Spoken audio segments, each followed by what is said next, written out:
This is literally my third take on this video. I've talked about Lauri Markkanen the best I can. So now I gotta do this shit for a third time. I'm checking my controller to make sure my mic is not muted. Checking my mic to make sure my mic is actually plugged the fuck in. Golly, man. But as I started off the second take, I'm gonna start it off with this take. Hashtag fuck Rod. If y'all could put that, matter of fact, we gonna blame Rod for all these mistakes. So yeah, if y'all would, drop hashtag fuck Rod in the comments, I'd fuck with y'all 10 times more, and definitely if you not subscribed, go ahead and do that. Definitely do that. Support the channel. Even the girlfriend approves. Shout out to Nah. Yeah, you see, that guy in the gray hoodie, fuck Rod, and hashtag fuck Sierra Canyon. He clinched #1 seed in high school hoops, and yeah, I just gotta get my get back on everybody that's beat me this season. But regardless, this isn't about that. This is about Mr. L Money. Nickname came up, but I came up with that by myself. But yeah, Lauri Markkanen, he's been the truth this season. His play is the reason why Utah is where they're at in the West. Top 5 in the West. Already past 10 wins. I think they 10-3, 10-4, something like that. Or they might have won another game. I gotta go look at the record. But this is definitely a video to just give Lauri his flowers. Development in the NBA is not dead, and I feel like even if you kind of fall off, you could pick it back up at any moment. And Lauri is like the perfect example of that.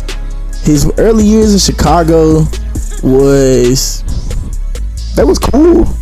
Like as a rookie coming in a rebuild situation, he averaged 15 his first year, like 15 and 8.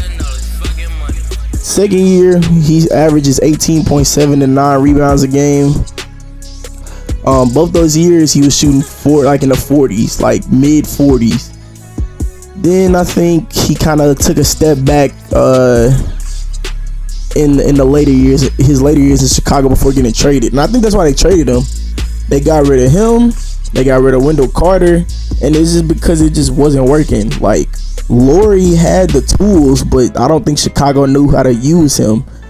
And I mean, they got Vucevic now that's like, you could consider him to be more skilled, but at the same time, I don't think it's made much of a difference. We got Zach LaVine, DeMar DeRozan, and Vucevic, and had Lonzo before he got, injured, and we cannot beat a team that was a playoff team last year. When it came to facing comp in the East or West, we couldn't get wins, we couldn't get dubs. So I just don't think it made much of a difference. And then going to Cleveland, put Lauri in a different situation, but he wasn't relied on as much. The only thing I can say Cleveland taught him was how to be more of a spot up, catch and shoot type of shooter, which he was at Arizona, but they look for him more. I feel like in Chicago they didn't really look for him, or they want him to have the ball in his hands a lot, but as a rookie he's not really ready for that, especially like trying to adjust to the game. He hadn't played no real comp. Pac-12 is like middle of the pack. Yeah, Pac-12 is like middle of the pack. So it's not the same. It's not the same. So now I feel like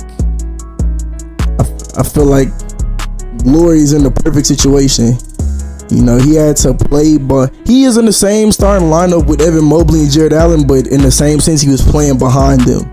They were the focuses of the offense, with Darius Garland being the guy, especially when Colin Sexton went down.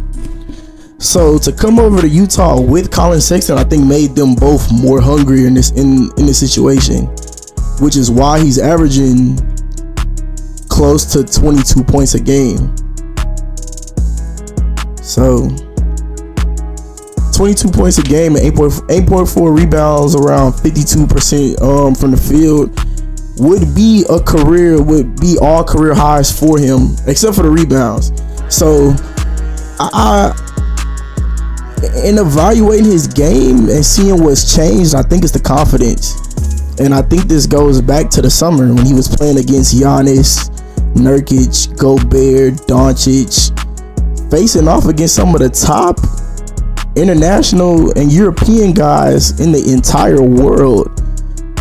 And I think his play, having to go and lead Finland, being that central guy, that central piece, set the tone for him coming into Utah.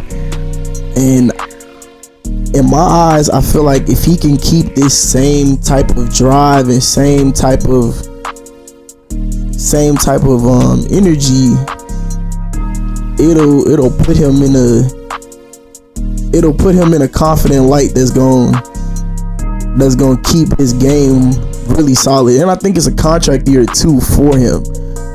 I definitely believe Lauri will be getting paid over $100 million after this year, whether it's through extension with Utah or if he goes somewhere else.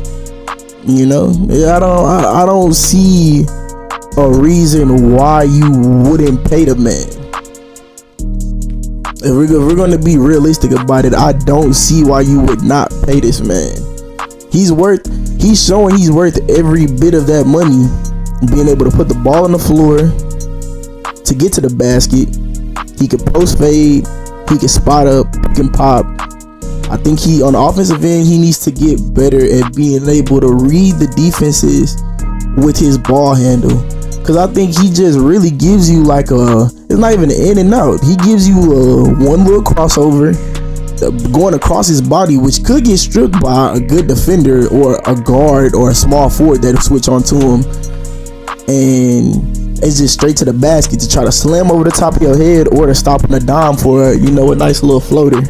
But I feel like if he gets some shot creating moves in his bag, he would be way, way, way more lethal. Because the direction he's trending up, he could be taking the league by storm right before our eyes.